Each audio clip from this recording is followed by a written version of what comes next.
encourage your soul, enlighten your mind, and empower your faith. This is the Light Network.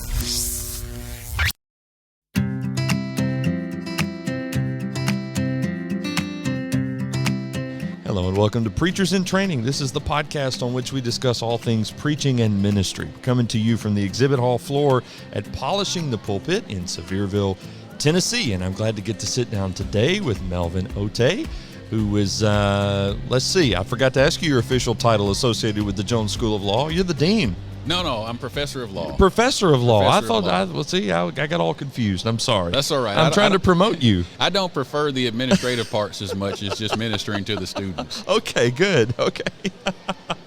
How long? 12 years you've been at Faulkner? This is my 12th year. Yeah, Good. This is year 12. Faulkner University in Montgomery, Alabama. And prior to that, you were in D.C., weren't you? That's right. I was working for the Justice Department, doing organized crime and racketeering prosecution work there. Yeah. Along the way, you've been a gospel preacher through it all, it seems. Right. And yeah. Even now, you're continuing to minister at a local congregation there in Montgomery. That's right. I preach at the Perry Hill Road Church of Christ in Montgomery, Alabama. Awesome. Yeah. Appreciate the good work you do, and it's always great to come to PTP, and I look forward to hearing lessons from you because yes, sir. They're always passionate and convicting, but also very practical. It just hit us right where we need, so we appreciate you. Hey, that's a high compliment. Well, I it's appreciate sincere. that. I mean it. I appreciate that. Thank you. Speaking of that, you also use social media in wonderful ways. It seems that you're very intentional about your Facebook usage and just trying to encourage people through Facebook. Do you have, just before we get into what we're going to talk about here, do you have like philosophies about how you use Facebook and things? It seems like you're very intentional about what you do. Well, I think it's important for me to think. Okay. And to think comprehensively. So I don't mind posting things that kind of challenge people to think. I don't like to argue. I don't think social media is a good forum for like arguing and hashing things out. But I like to post things that maybe will make people think, hadn't thought about that, or let me think about that a little bit more. But I also like to laugh. So every day I post something that makes me laugh. I laugh out loud every day. I have to. At these memes on Facebook. Yeah, I have to. Yeah. And so if there's something that I find humorous or that makes me laugh, I like to post that too. Good. So it's sort of a combination of, I post spiritual things that I hope are encouraging. I like to post challenging things that'll make people think more comprehensively. And I also like to encourage people to laugh. You know, there's a lot of stuff on social media that's not worth laughing about, but I like to use it for that. You have an album, I think, called "It's Okay to Laugh." That's right. Like that? Yeah, that's right. That's right. That's right. I'm an avid follower of yours on Facebook. That. I don't mean that in a creepy way. I appreciate what you do. When I travel, though, I get more comments about the memes and stuff that I post than anything else. So there's a lot of other people like me in the world who want to laugh every day. Oh, absolutely. Yeah. I mean, social media, part of the great thing about it is the memes. That's right. So that's I right. like it. But more to the point, you reposted an article recently that when I went to chase it down again, I realized that you had originally posted it maybe in December of 2023. Yeah. And we're recording this in August of 2025. And the title of the post then and when you reshared it was "A Word of Compassion for Preachers." Yes. This is a preacher's podcast, and so I thought that maybe we could come on and have you talk a little bit about this word of compassion for preachers. Every preacher has a war story. Yeah. At least one. Yeah.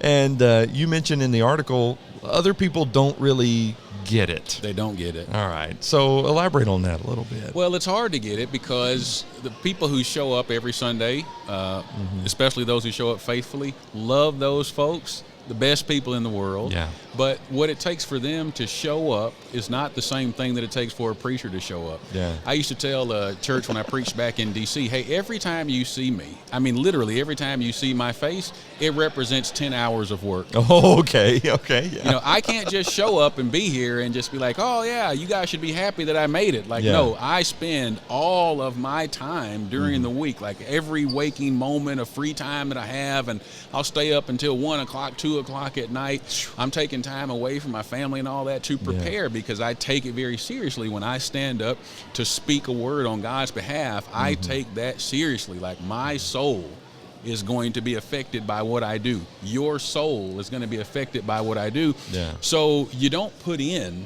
what a person puts in if you just show up. I mean, how could you appreciate that? Yeah. Well, and then the other thing is when you're out front, you become a lightning rod. It's just part of it. Anybody who's out front, you're a subject for scrutiny. Yeah. Right. And if you're not standing out front, you don't get that. Okay. You know, you don't have to deal with that. Mm-hmm. And it just requires a lot for a person to do it. And by the way, I think most preachers do it joyfully, happily, willingly.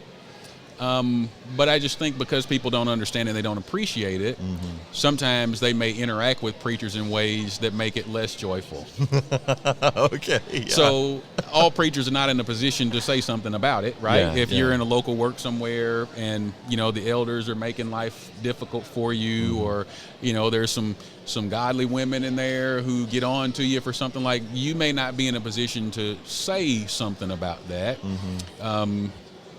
I feel like I can say something, if I feel like something needs to be said. But I posted that article on behalf of preachers, hopefully to try to sensitize Christians and elders about what it's like for preachers, just to make them a little more aware. Yeah. So they might be, a little more understanding. That's great. One of the things that you mentioned is not just that the general membership doesn't really know what all has gone into that Sunday, but also your own elders don't really appreciate it unless, of course, they themselves have served in that way. No, that's right. Yeah. That's right. Hey, listen, I really appreciate what elders do. Yes. I have good elders, and they do what elders are supposed to do, which makes it easier for me to do what I'm supposed to do. But again, they're not doing what I do, right? So sometimes, again, criticisms that you might get or critiques that you might get, it's different when somebody's done it. Yeah. And so they understand what they're asking, or they understand what goes into it, than if they haven't. Yeah. And sometimes being a preacher can be a pretty lonely life, because even, if you're doing it right, then you're sort of going to be in some ways separate from the members, because you're the one teaching the members. So you're a unique position. You're the one standing teaching everybody else. So that separates you from them. But you're not an elder. Okay. So the elders are doing elder things, but it's your job at times to call the elders to account for certain things, remind them of certain things. And so you're sort of separate from the membership generally, and you're separate from the eldership. And at times that can be pretty lonely. In a lot of churches, there's only one guy who's doing that. That's right. So like the elders can turn to each other. Okay, well, if you're the preacher and your problem or your difficulties with the elders, who are you turning to? Yeah, that's right. Yeah, I think that's why podcasts like this one, I mean, we've been doing this now for 13 years. Hey, it's good work, too. We've got over 360 episodes, and a lot of the reason that we preachers, we just band together, and even though they can't talk back in real time, I get emails from people who are listening and stuff, and we see each other at PTP and things like that, different lectureships. But we just need each other, and it's nice to hear conversations where people are saying the stuff that you're saying right now. Yeah. I'm not the only one. Yeah. And I tell you, it's good to be able to call on other preachers. If there's guys in your area, or there's guys that don't have to be in your area. I get calls, emails, texts, and stuff from people all over the place. I mean, that's good. But at the same time, in your local congregation, there's just a degree of isolation that can come. Yes. And there's ways, I think, that members and that elders can help to minimize some of that, and that's kind of the purpose for the article. Just encouraging people. I like that. Just encouraging people. Hey, think about it. You don't have to fully understand it. You're not going to do it, but just try to be considerate of the position that this person is in. Yeah, that's right. Sometimes I think we preachers, I don't mean this like a humble brag or whatever, but we make it look easier than it is. Yes, sir. I think that's right. You show up, you got your 3 points. They're all nicely, packaged or whatever it is. Yeah. And people don't appreciate the work that it took to come up with a simple outline to be able to communicate whatever deep truth is in the word. That's right. That's right. Because, sometimes people think, well, preachers only working 3 hours a week. That's right. Yeah. And therefore they think, well, then you can come and speak Sunday That's afternoon exactly right. in between the two services at, this or that or the other or whatever. That's exactly right. Yeah. And then they don't think about, well, we also had, 2 funerals that week. And that's right. We're preparing for a wedding. We're doing premarital, stuff with them and all that. Yeah. And I've just, my job doesn't stop because it's 11 o'clock at night. Yes. If real life is happening, somebody's going to the hospital or somebody's having a crisis or some kind of problem, hey, I'll encourage people, please call the elders because that's their job, and I don't want to rob them of the opportunity to do what God is calling them to do. Yeah. But I'm going to get some of those calls. Yes. And when I get those calls, you know what? I'm going to respond to those things. And so if I feel like I needed however many hours this week to prepare to where I felt like I was ready to go and share with people what God wants them to know from this passage. I needed so many hours. Yeah. Well, if I got that number of hours minus 5 because of other things that are happening, not in my home, in other people's homes. I already have a degree of anxiety and stress because of how seriously I approach preaching, and I already feel like I'm just not where I want to be, but it's time for me to stand up and preach, and I'm going to do that. Well, you know what? That may not be the time when I'm really excited for somebody to come up to me and say, hey, you went 5 minutes over. Yeah, that's right. Okay. Yeah, 5 minutes. Okay. Thank you. But that's the life we live, though. It is that's the life we live. I've given so much of my time and my energy and my heart to this message, and I kept you 5 minutes longer. Yeah. Thank you for that. I take a leave it all on the field kind of approach. Yeah. So when I step out of the pulpit, I want to have done the very best that I can do, given all the circumstances of whatever happened. That's right. So, you mentioned in the post, they don't know, but Jesus knows. Jesus knows. Jesus made these kinds of sacrifices. See, when you study Jesus' life, his preaching work, it wasn't just preaching, it was ministering to people. So here's Jesus, he's exhausted himself, he's wearied himself. Jesus didn't necessarily just sort of just start preaching off the cuff. I mean, Jesus was a human being. He had to prepare and think about what he was going to say to these particular audiences and what he wanted people to know and think about on various occasions. He puts in that work, and he preaches his heart out. And after that, sometimes he would be tired. And he would go off to himself, or he would try to, and people would follow him and sort of impinge on his private time. He'd want to get time away with his disciples, and sometimes he couldn't get it. He's trying to train men and work with men, and they were a source of frustration to him at times. And he'd say, how long am I going to deal with you guys? I'm not sure how long I want to put up. He understands the kind of sacrifices that a preacher has to make. And after all, I tell people, listen, I serve the Lord. I help you and I work with you in my service for the Lord. But see, ultimately, I want to give an account to Jesus about what I've done. Yeah. And you may not understand, but he does understand. He does. And hey, listen, here's the other thing. I have limitations. I have weaknesses. I have frailties. See, you don't understand that. So there's some things where it's like, well, listen, guy, I'm sorry, I can't do that because I'm cognizant. I have to consider my own weaknesses, right? You got to consider yourself lest you also be tempted, right? That's good. There's just certain things I need to know about myself, and so certain positions I may not be comfortable putting myself in. I just don't think I'll do my best job or whatever. Yeah. And sometimes people are not really understanding about that, but Jesus does know. Yeah. See, and so that gives me some comfort. Yeah. Yeah. I even think, this Philippians 2, 5 through 11 blows my mind in a lot of directions. But here's, the pre-incarnate Word, and then he became flesh. And Philippians 2 says he took upon him the form of a servant. Yeah, that's right. Made in the likeness of men. And now he experiences firsthand bounds of time and energy and hunger and thirst and even temptation, though sinless. Yeah, that's right. All of that. And I think he said, I need to come apart and pray a while. And sometimes the timing of that is interesting. He hears the word that John the Baptizer has been beheaded, exactly right. And then he's like, I just need some alone time. That's right.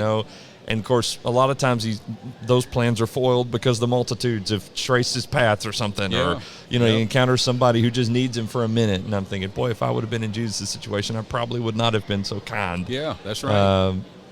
to know that he knows helps ease that burden a little bit. I think that's right. When people are insensitive to us. Yeah, it does for me.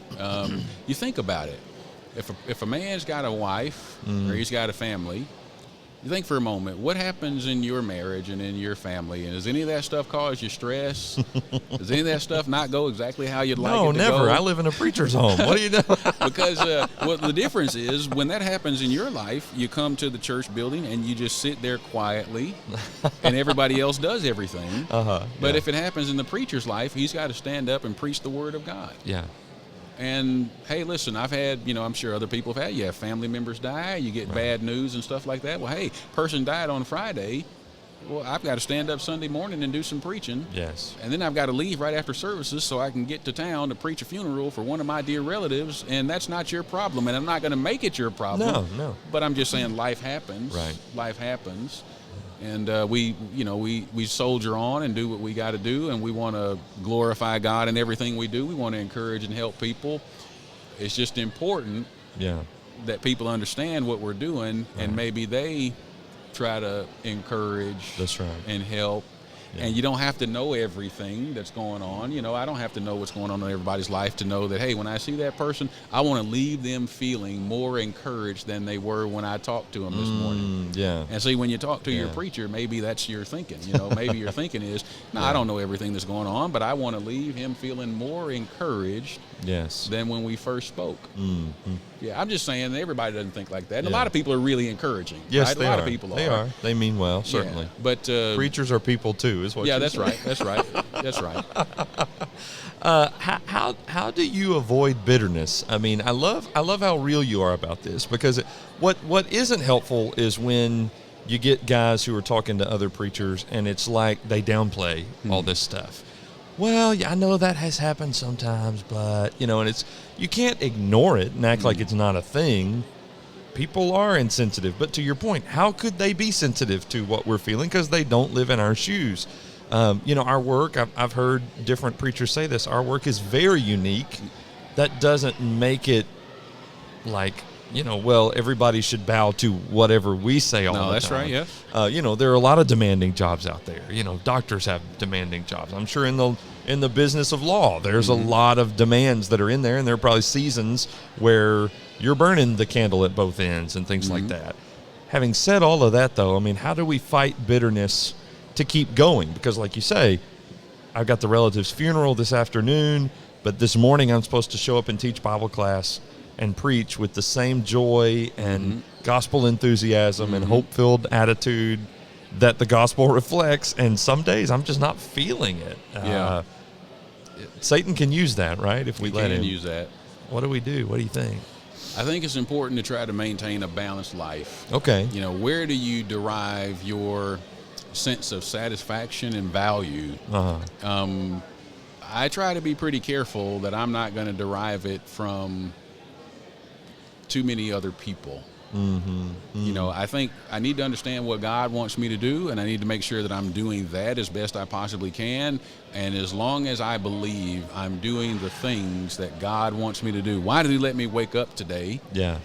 If I can do that, that's going to take me a long way. And I know that in the doing, I'm not going to satisfy everybody, but I'd like to make sure that my wife is taken care of and satisfied, that my kids get what they need and they're taken care of and satisfied. And so if God is happy with me and my family is taken care of, see, now maybe then I can start to be concerned about what other people think. I got to keep it in a certain place. Right. And hey, listen, I want everybody to be encouraged when I preach and teach. I want everybody to walk away feeling encouraged when they interact with me.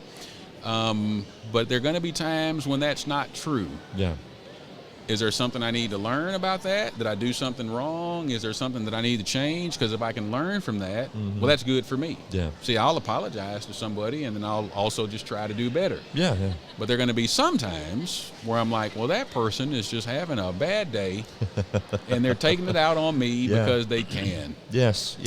And you know what? I'm going to pray for that person, and then I'm going to get right back to doing what God wants me to do. Because if I get too fixated on people like that, then I'm going to be down all the time, and it's going to take away from my joy in preaching and working with my family and stuff like that. So I don't say, listen, everybody's feelings are important. Yes. They're just not the most important thing. Yeah.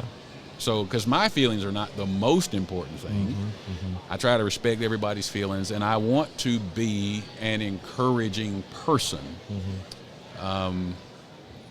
But every now and again, I'm not going to get that right, and then some people are not they don't have a spirit to be encouraged, and I just have to recognize that. True. This is like beyond Christianity 101 almost to me. There's a level of maturity that's required to get to a point that says, I am content with however you feel toward me, whatever your expectations are, because I know that I'm doing as best I can what the Lord wishes for me to do. Yeah. I'm struggling to make sure I order that just right, because I don't just want to say what you feel doesn't matter, to the point you were just making. But I'm trying to serve the Lord. That means there's going to be certain priorities in my life. That's right. That may even look like this: my family over the local congregation. Yes. Your family better be over. That's correct. Your family better be over. That's right. And those sometimes there will be moments where I do have to skip dinner because I've got this meeting with this couple or whatever it is.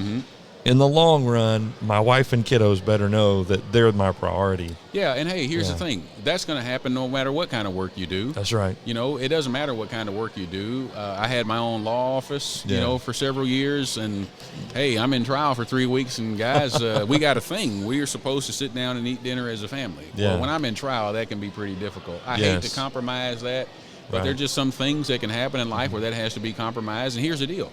You're communicating with your family. Yeah. So you're not just sort of randomly not doing things and not showing up. We all know what the expectations are for our family, what I'm supposed to give. Yeah. And there may be seasons for whatever reason where I can't give it. Yeah. We communicate about that. We get right back to regularly scheduled programming as soon as we can. And if we've taken something away, guess what?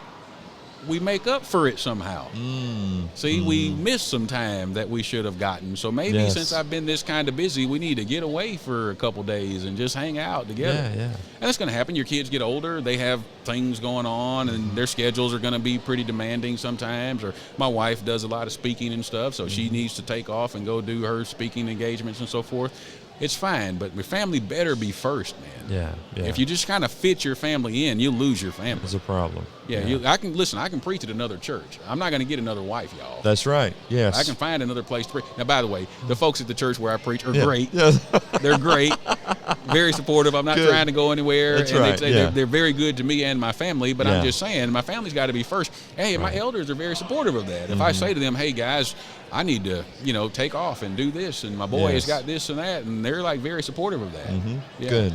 Communication is important between the is. Preacher and his leaders, and I think that's good. Yeah, I had some elders one time.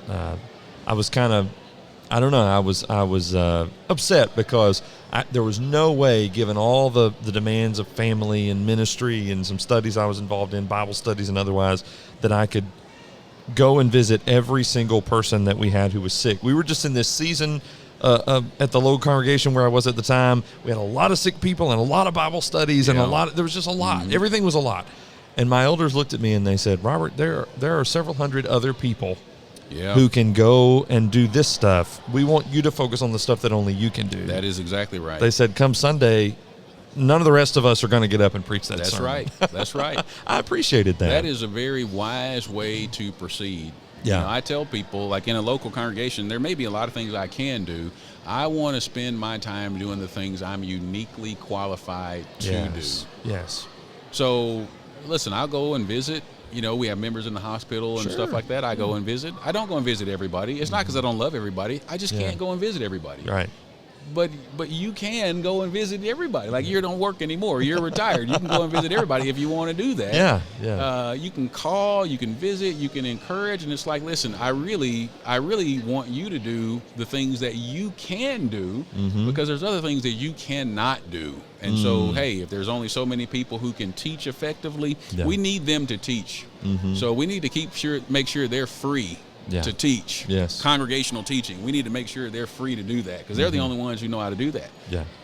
I think that's just a wise way, to organize work in a congregation. Let people lean into their special talents. That's how we're going to get the most out of the congregation. Well, that's right. Yeah. And to that point, it seems like you're very focused on where your special talents are. You mentioned a minute ago why God lets me wake up every morning. And I've just noticed at the end of the article, you said something about, I want to be a resource for preachers.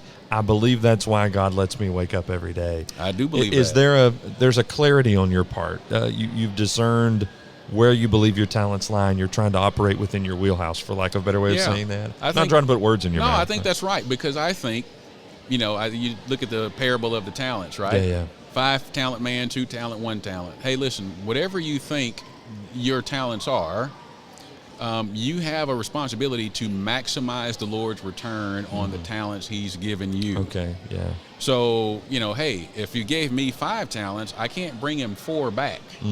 I got to make sure that I have the 5 he gave me and 5 more. Yeah. So I need to use every resource that I have to make sure I'm being as productive as I can in my service for the Lord. And, preachers, because of the sort of unique position that we can be in, we need other preachers.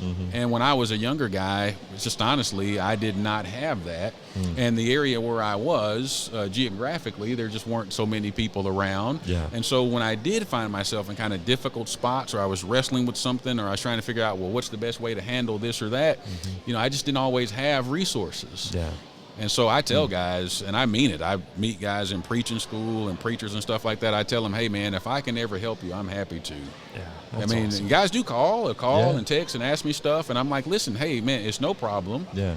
And we talk about it, and if you feel like you need to talk about it some more, then just call me back. Yeah. Because I think not everybody's going to be in a position to do that. Yeah. Maybe not everybody's willing to do that. I think I've been through enough stuff that I can draw on some experience. Yeah. And I have a heart to do it. Good. So I think I better. You better do it. I better do it. Yeah. Yeah. I'm trying to think with the way it was phrased. It was in a cutesy, memorable way, and now I always get it. Talent plus opportunity equals responsibility, or something like that. Yeah. I could see that. Yeah. It's maybe a good rule of thumb, maybe a proverb kind of thing. That's right. It's by God's providence that you have the aptitude to do a thing. Yes. Right? Like, so he has Moses there in Egypt, and he gets all the learning of the Egyptians. Well, that's by God's providence. Now, listen, you can go and take care of sheep on the backside of somebody's mountain, or you can come and lead God's people out of Egypt. Okay, because you're the guy who's been prepared for this. Like, you're the guy who's been given this opportunity and this education. Yeah. So, listen, your father-in-law's sheep are going to be okay with or without you, man, but God's people need what you have. You have a responsibility to do that. Yeah. And so you remember in Exodus 3 and 4, he kind of tries to beg out of it, just get somebody else. Well, God was like, no, listen, you're the guy. Yeah, you're it. I'm not getting somebody else. You're the guy. Yeah. And I think that's how it can be. A lot of times I see things and I'm like, boy, I'd rather not get involved. I'd rather not call that person, but I'm gonna have to. I do see it though. Yeah. And maybe somebody else won't be able to communicate this thing or this concern to them in a certain way. Right. So I owe it to the Lord to try. Yeah, I have a responsibility because I see it and I think I have the ability to engage and deal with it. And so I have a responsibility to do it. Nobody has to call my name. Right. It's just God puts it in my heart and puts me in a certain position, and so then I know I owe it to him because it's what's best for the kingdom. I know I owe it to him. Yeah. If you were sitting down with elders, I know this is Preachers in Training. We don't really have an Elders in Training show. But what might we – I know there are some elders who listen to this because they want to try and figure out what's going on in preachers' brains. And anyway, that's a whole other – that might be a black hole for elders. I don't know. But what would you say? A word of compassion on behalf of preachers to the elders? I'll tell you, the biggest thing is I think it's always helpful for preachers if elders do their jobs.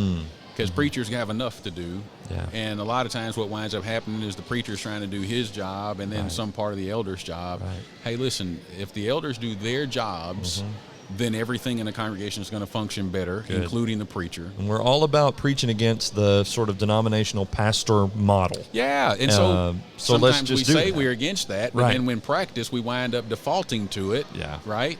Yeah. So, I think it's always that's again, I love that my elders, man, they do the elders jobs, man. Yeah. I mean, when a lot of times they'll ask me about things or they'll make me aware of things.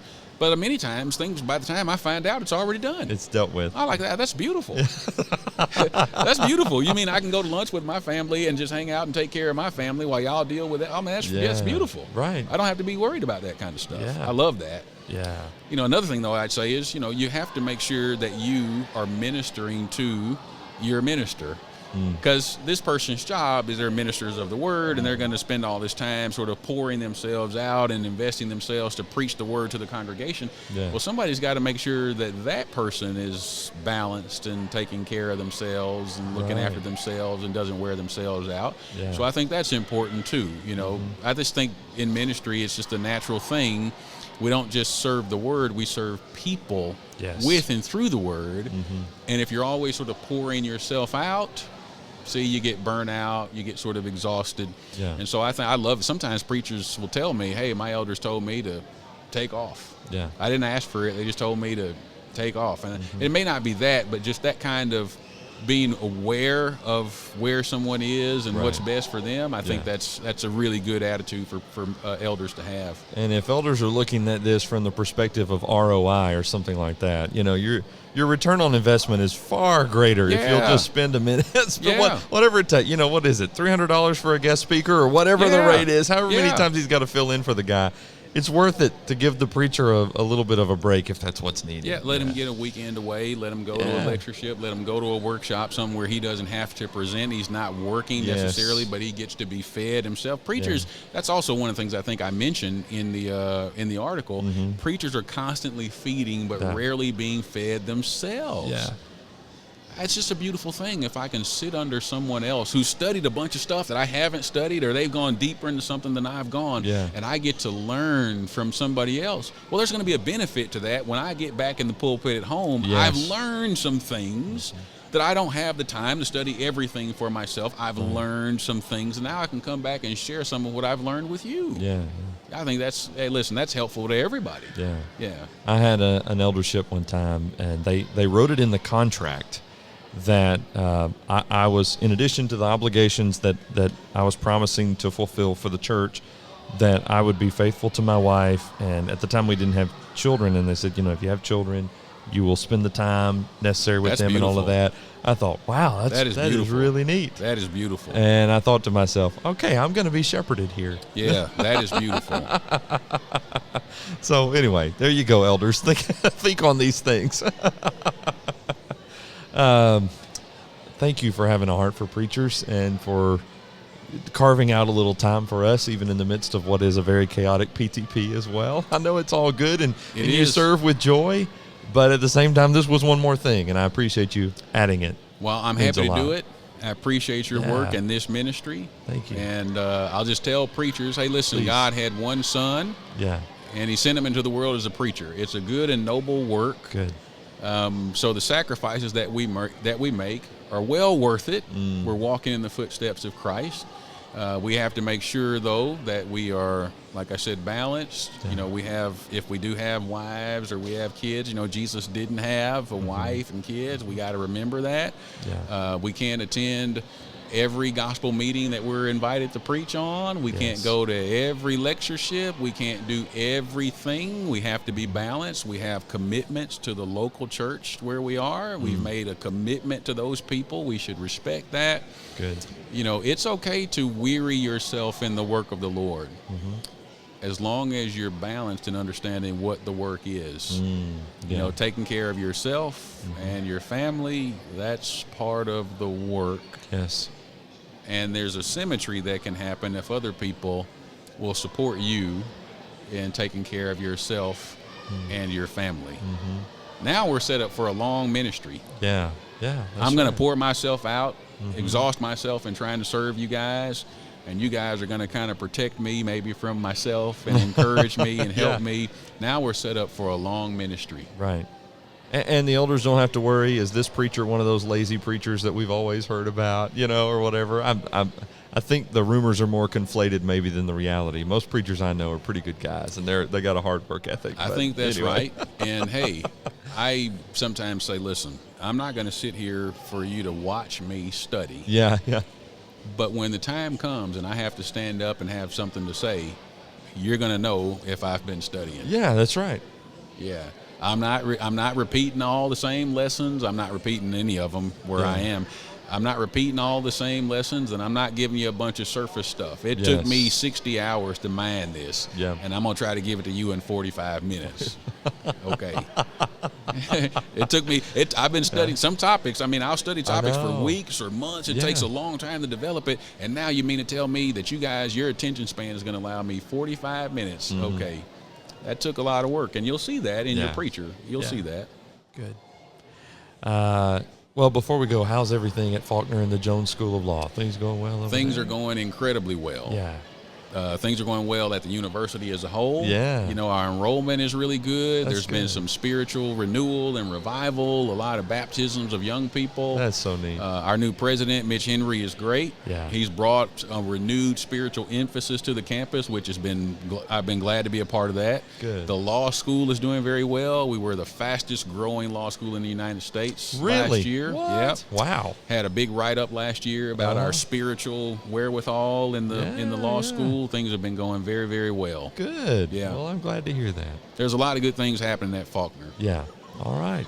Faulkner.edu, right? Is that the address? I'm pretty sure that. I'm sure that's Google right. Faulkner University. If you put it in there, it'll come up. I should really do research before I come on here.